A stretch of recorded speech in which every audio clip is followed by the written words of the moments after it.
Bernard Pucher, and welcome back to another episode of CenterFrame Interview, where we're talking to fascinating filmmakers from all around the world. Joining me today is Mexican filmmaker Gabriel Herrera, whose latest film, A Motorcyclist's Happiness Does Not Fit in a Suit, has premiered at Sundance and Berlin and is playing festivals all around the world, and has had quite the track record at the film festivals, even with his previous films. So thank you very much for joining us at this episode. Hi, thank you so much, Bernard. I'm very happy to be here. Thank you so much for the invitation. Thank you. So I'd like to find out from you what sort of the inspiration was for Motorcyclist Happiness, and how you got to the film and what the process was you went through making it. In the case of the motorcyclist, we had. I normally tell the story that we were once, me and Stephanie Reinhardt, the cinematographer, who's an amazing cinematographer and also co-wrote the script with me. We were in a parking lot, and a bunch of motorcyclists came into the parking lot out of nowhere, and they started to make like spectacle. And we were quite fascinated because what was interesting is that there was no one to make the spectacle for. Like it was there only me and Steffi or something, and they were, what they were doing was really, like, they were not training, they were very obviously trying to show off a bit their skills with the motorcyclists and stuff, and making stunts and things like this. And what was interesting is that there was not really someone there to acknowledge what they were doing. There were like 2 3 people. It was me and Steffi. I really don't care about motorcyclists too much, or motorcycles. Is not a culture that I feel close to, etc. And that made it quite interesting because I thought that what was fascinating about it is that precisely because I was not attracted to what they were offering, these things that are not attracted, but precisely because I could not really understand what they were offering, because I don't have the sensibility and the kind of culture that is needed to be able to appreciate what they were like doing. I could see a genuine act of generosity, in the sense that from them, in the sense that they were trying to share something that they considered that was beautiful about themselves, regardless of if it would fit into my taste or not.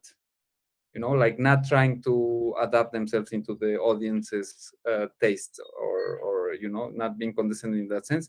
And that for me was very interesting. I thought that was like an interesting idea, where you would start thinking about vanity in a way as an act of generosity, which seems like a contradiction. And that from this encounter was that we started to, yeah, to think about the project. Yeah, that's a very interesting perspective because certainly the word vanity is not a good one. I mean, the word vanity implies the opposite. It implies selfishness and Yeah. self-absorbedness and blah blah. To view it as an act of generosity is a very interesting perspective to take. What was the how would you describe arriving at that process? Because obviously you had to develop the story and find the motorcyclists and whatever else. So taking this leap, where did you go from there?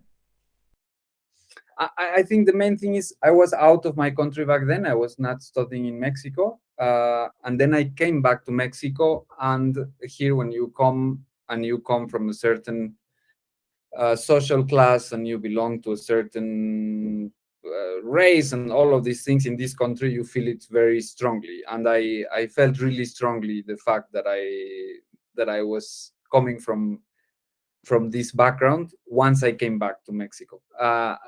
And then, the and this heat is very strong, is very violent when you come back after many years of not being here, and How you long and were suddenly, you? How long were you out of Mexico? around 5 years, 5 years. on and off, but around 5 years. And then I had the feeling I wanted to do something with that idea, or with that moment that we had found.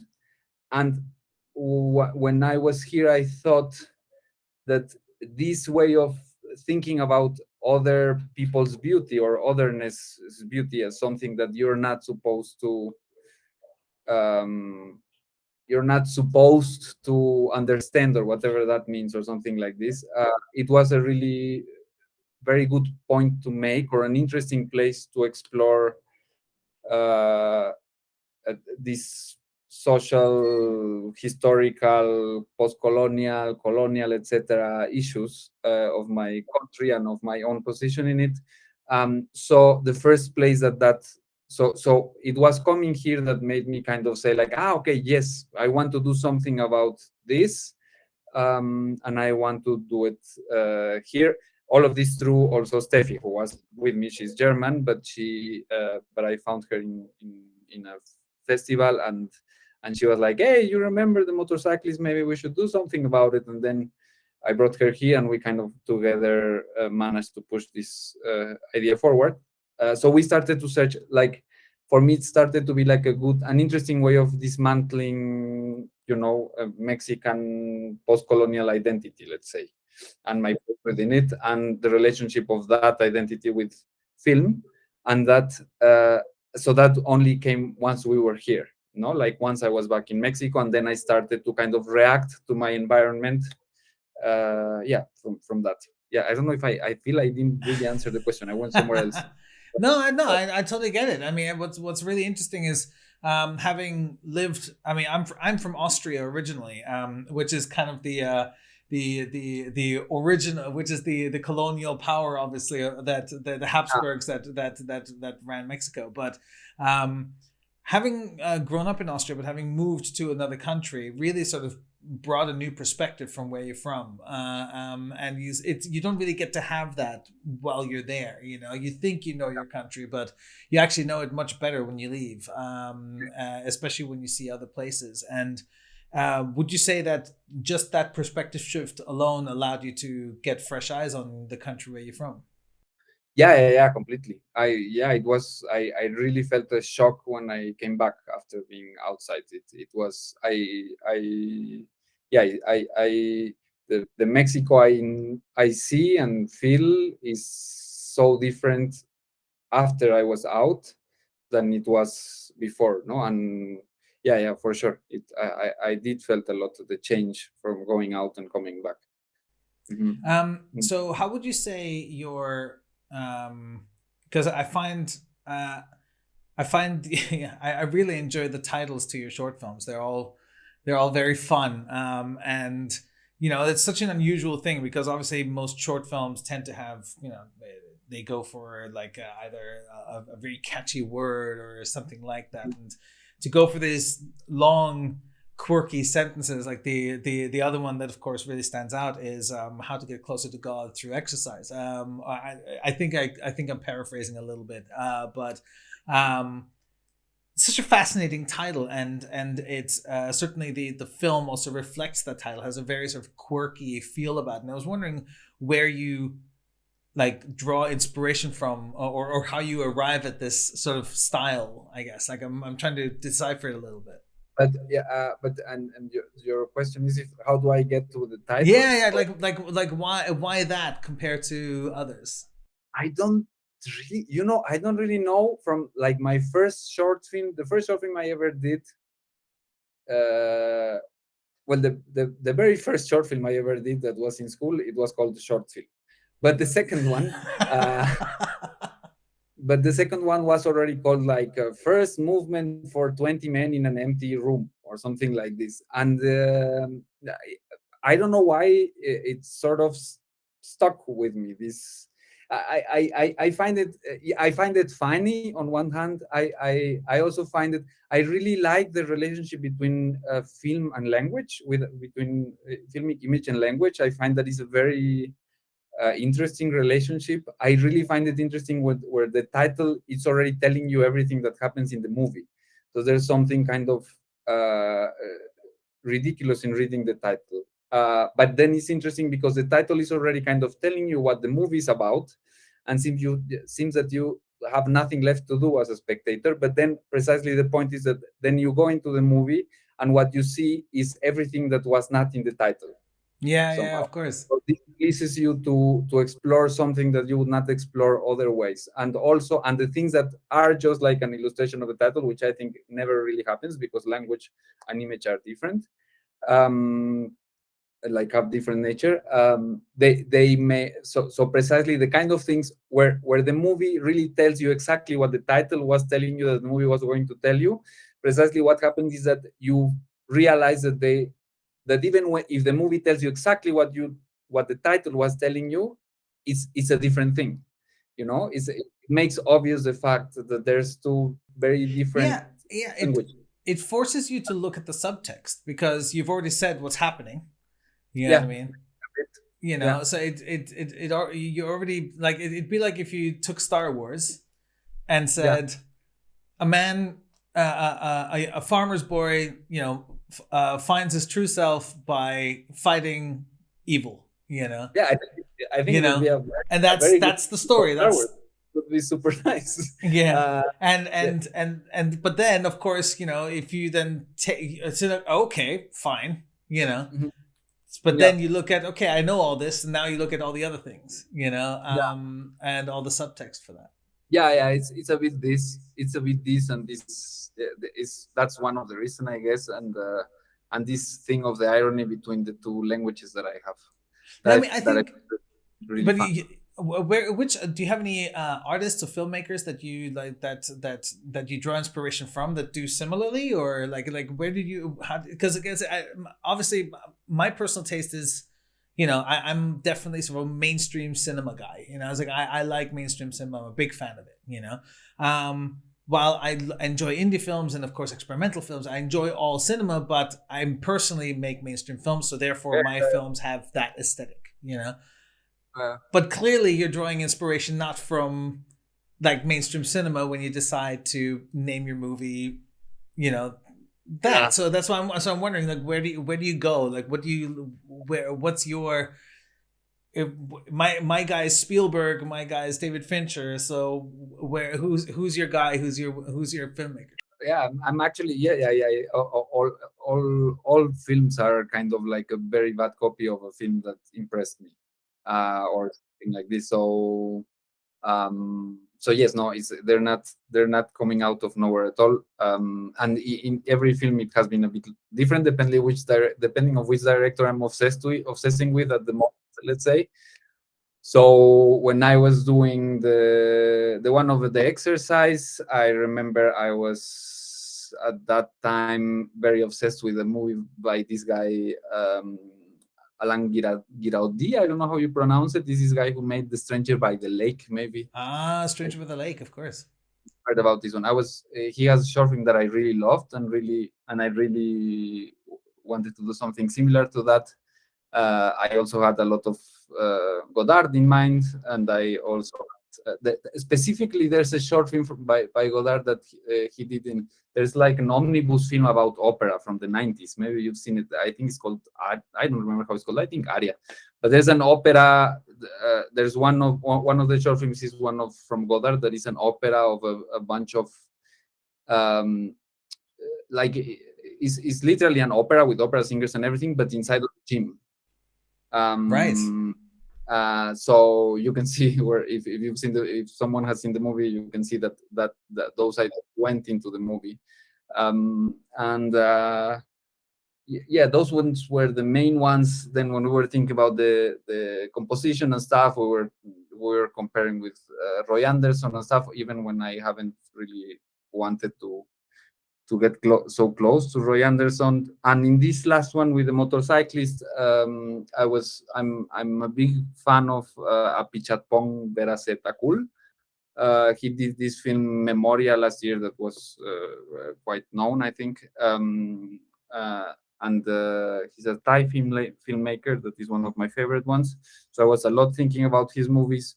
Specifically, there's a short film called Mobile Men, which is a bunch of guys in the back of a van that the van is moving, and they just like the air hits them and they're really beautiful and they're showing how beautiful they are to the camera, and it's a really freeing film and really beautiful in my opinion. So I was a lot thinking about him.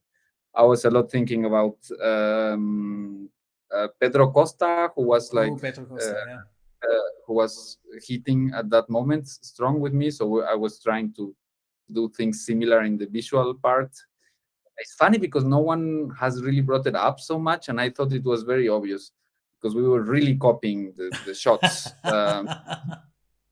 So I saying it, someone asks me, and so I Well, I'm can glad you just told me. consider that a failure because no one really noticed we were really trying to do it that way. Yeah, those are some. Yeah, No, that's really interesting. I find I always find it interesting to get into, because it's so easy to get stuck in mainstream cinema and mainstream television, because that's so dominant. Like it's everywhere. Like the Netflixes and the Apples and the blah blah. They have the mainstream cinema, even from other countries. A lot of it is that aesthetic, and so when different aesthetics come along and actually do well at festivals and find an interesting niche or narrative to pursue. It's always interesting from the mainstream perspective. Go, oh, that's an unusual way of thinking about it, and that kind of thing. It's and every now and then these kinds of stories find their way into mainstream cinema, have their short little life, and then sort of dip back out. And every now and then another filmmaker comes along and does that. So I think the closest, I think probably the most famous filmmaker I can think of that has that kind of a quirky aesthetic and actually managed to do well in Hollywood was Michel Gondry, who just makes these kinds of films and yeah, actually was able to bring that into Hollywood movies, which yeah, is very weird for Hollywood to do. But I think that was the 90s, and they just took all these funky directors that shouldn't have made it in mainstream yeah, Hollywood, and suddenly the 90s were born. yeah, You know, it's such a that's weird. true. Yeah, that's I such a mean, we're about the same age, right? I mean, you were born 79, I think, right? no. I'm born 86. 86. Oh, okay, sorry. Then no, then I don't know why I had 79. But you're a little bit younger than me, but still, you grew up in the 90s just as well, Yeah, I grew and up in we're the. This is my childhood. So absolutely. So what were your films in the 90s? Like, what was what were the movies that sort of drew when I you was in? growing up, that's Yeah. the one that really marked me. Oof. Um, yeah, I mean the first one, the first going to the cinema I remember was Batman. Oh, With my father, I must have which been like Batman? sold. The first one, The this first one in cinemas. with the Joker, yeah. And they didn't. Nice. I didn't that wanted. I remember they didn't wanted to allow me to go into the cinema because I was too little, and my father snuggled me in. That one I remember impressed me a lot. That the first two Batmans, I remember them a lot. I remember a lot the Penguin. The Penguin The was Penguin so was like scary as a kid. I found it like the creepiest thing I had ever seen. So Yeah. that I remember a lot. Another childhood experience that really marked me was seeing Brazil. This one Oh from wow. I this one I remember also like it brought me the crazy amounts of nightmares. Alice in Wonderland, the Disney one was also like insane. Yeah, these ones marked me a lot in the first ones, and then we had Willow at Home. This one Oh, from Willow, of course. that one I remember I liked a lot. Also, we had a lot of Russian animation. In for some reason, Russian animation would come to the free channels. We didn't have a TV at home, so that kind of marked things. I think that defined things because I didn't really got that much access to mainstream culture until quite older, and I had to fight a lot to get there. Like I had to fight with my fathers a lot for they to allow me to do it. But yeah, those ones marked me a lot. Amelie, when it came out, I remember Amelie, my gosh, of I was course. 16 or something. I was totally in love. I think I watched it like 9 or 10 times in the cinema. Yeah, I don't know. Yeah, there's a lot for sure. I could keep talking about those things. No, so what But was your first foray into film then? Like, what was your first foray? Like, what was your first attempt to make a movie? Like, how did you arrive? How did you get to the point of say, I'm going to make a film? uh, I mean, film school. I think like I grew up in a town where the making films was not really something that seemed like some It's a few in, hours from Mexico City, right? yeah, it's like 5 hours away from Around Mexico five City, hours, right? and making film is was it was not really a possibility. So I always loved films, but I was more like thinking I was going to make comic books or something like this, because I used to like to draw. And then when it came to time to apply for university, I came to Mexico City, and I applied for the art school, and I applied kind of hopeless without much hope to the film school, and I got accepted into the film school and not into the art school, which was very strange in my opinion, but that kind of marked everything. So my first film, the first effort I think to make, I did to make a film was really in film school. I never even had a camera before. Maybe we did something at some point, but not so properly. It's so different, right? Because we grew up in a time where having a camera at home just wasn't that common. Yeah, I mean, my father had a video camera. You know, he had a video camera at home, but and I used that. But I don't know yeah, anybody else that had a video camera. Maybe a little handy cam, maybe, yeah, you know, but it just wasn't that common. And now everybody has a 4K camera in their pocket, you know, yeah. and you know, and it's just it's such a different environment to grow up with media. Like media now is everywhere. Like we had a TV with like at the most 10 channels. Like everybody, like people that grew up around me had two. They had the two government channels, you know. Yeah.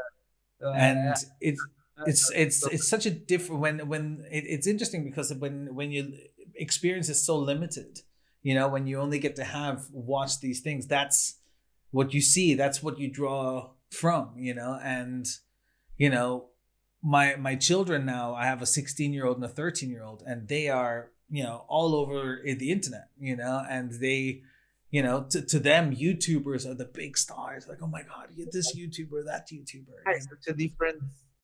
such a different world for them. I have no clue. I don't really have relationship with 16-year-old people right now. I don't know how they're thinking, but I was like, so it's all about YouTube and Yeah, I mean, in- it's because they play video games, and so they watch videos about people playing video games, and of course, then there are famous people that, I mean, gamers, of course, are like huge stars. They're athletes, you know, so they have millions of followers, and everything is live streaming actual gaming because these are things that they do directly, you know. So it's the experience of that is so different to ours growing up because they consume media so differently than we do, yeah, you know. yeah, But what's really interesting is my younger son. He's turning 13 tomorrow, actually. mhm.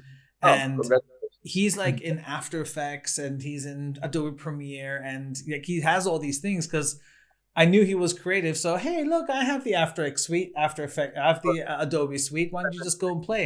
And he's like, in it all the time, just yeah, Oh, working on his stuff. And I don't remember ever being that obsessed with anything as a kid. You no. know, like it was such a completely different. But I don't know if I would have been if I'd had the access. So Yeah. how does being from a smaller town in Mexico with the lack of access, do you think that is how is that going into the wider world, like when you got to see more things, you know, compared to what it was before? Was that a hard shift or was it? Yeah, it was. And yeah, I mean, I was mostly in general quite behind in pop culture. That was what I found out. In general, that's what happened. So I had a lot of catching up to do in that sense, for sure. I hadn't seen many of the TV shows, many of the movies, many of the. I didn't really like exactly the music that was kind of because I didn't know it. Or not know it close enough or something. It's a long story, but so in that sense, it shaped a lot. I think in other senses it was kind of good, you know, because for like it made quite clear that I loved these things because I really had to fight for them a lot to Yeah. get, like I really had to. to get to study film or whatever, I really had to to be very convinced that I wanted to Yeah. do that, and I think that helped. And yeah, and I think maybe in some other ways it it did develop some kind of specific sensibility that maybe wouldn't be there, or it would be a different one coming from a different Right, of place. course. Um, So going to Europe, because you were in Poland, right, to study. How what was I did a similar thing where I moved to America to study film. And where I you start? came. Hmm? Where you went to I study? went to the University of North Texas, Okay. just north of Dallas, and I'd never been to Texas before at that point. I knew of Texas, of course, but it was just different. It was just outside of my thinking. I've been to America many times, but never to stay there. Always Yeah. to just visit and leave. But at almost 18, I moved to America to basically do this. And I wasn't actually studying film at first. I was studying graphics design and web design. And Uh-huh. only at graphics design school did I discover film. Yeah. But like as I said, filmmaking wasn't really on the radar for me. Like up until 1999, like that year is when it's like, oh my god, I could make movies. I'm gonna make movies. Where but you had already, when you moved to Poland, you were already working. You already studied film, right? Yeah, I had studied here in the Mexican Film University, here in the National Film University, and then I went there to make a master's, which means Right. that So describe to me because for me the difference between my master's and my bachelor's was massive. It was like yeah, night and day. Like tell me a bit about what the program was like by comparison. uh, yeah, it was a gigantic contrast for sure. I mean, for starters, the two schools had very different approaches, and very different also conditions. Right. Like material conditions. So in the Mexican film school, we didn't really have equipment. We didn't have money to shoot anything. We didn't really respected our teachers at all. Um, yeah, it was a bit sad. But that gave also a lot of, this level of arrogance gave also a lot of freedom and creativity. Like everyone was really trying to get something made, and that was a very nice feeling. So I miss that from that school, even when in maybe actual terms was a much less prepared school than the other one. And in the other one was the exact opposite. We had, all the teachers, you had to, treat them with sort of bravery. The productions were massive. Every film that comes out from there looks like Harry Potter. Right. And yeah, for me was much more interesting the human experience there than the creative experience. I found the creative experience much better here in Mexico when I was studying here, because we were making much worse movies, for sure, but all the movies were radically different. So I had a friend who was making just crazy horror films about a pimple that grows and eats his whole face, no? And then the other one that was making social documentaries and wanted to free the water for the community in somewhere else. And then you have the other one who was making just mega experimental, and he just wanted to see colors in the screen with texture, right? And then, so they were all bad, but they were all different, and everyone had his own obsession. And then I came there, and it was like they were all good, they were all amazingly good, but they were all the same, Right. all the same movie. And I maybe I was already, I had been polluted already when I was here, but I was not really attracted to it.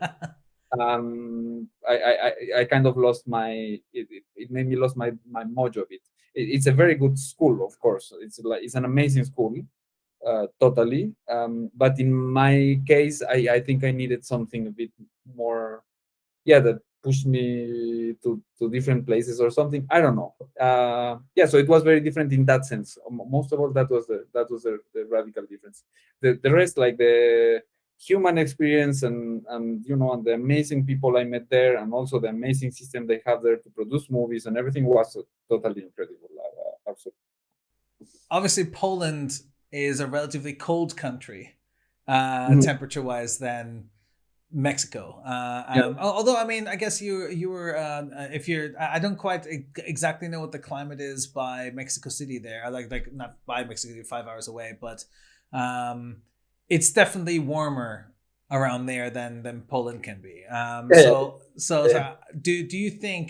Because I always find that the environment really shapes the movies you make, and also even the colors you choose. So do you think it that changed like how you made your films, or did that not matter? I mean, I think yes. I think the two films I did in Poland are very Polish. I feel they look really Polish. I feel they have Polish colors. They have Polish framing. They have Polish written all over it.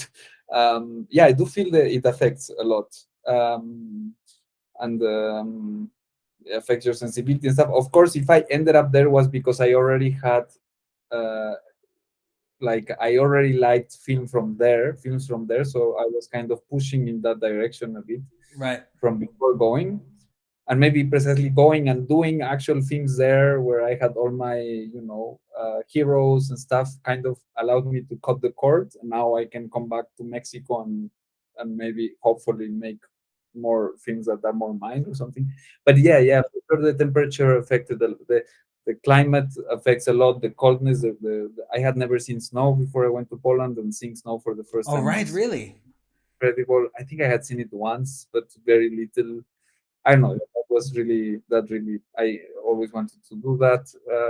Yeah, yeah, for sure. And the culture and the fact that the people have so different manners, and yeah, for sure it defines you a lot.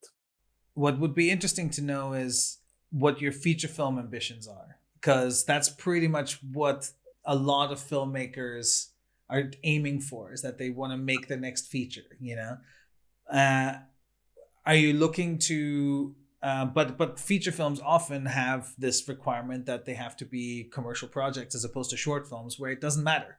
Short films don't make money and very rarely make money.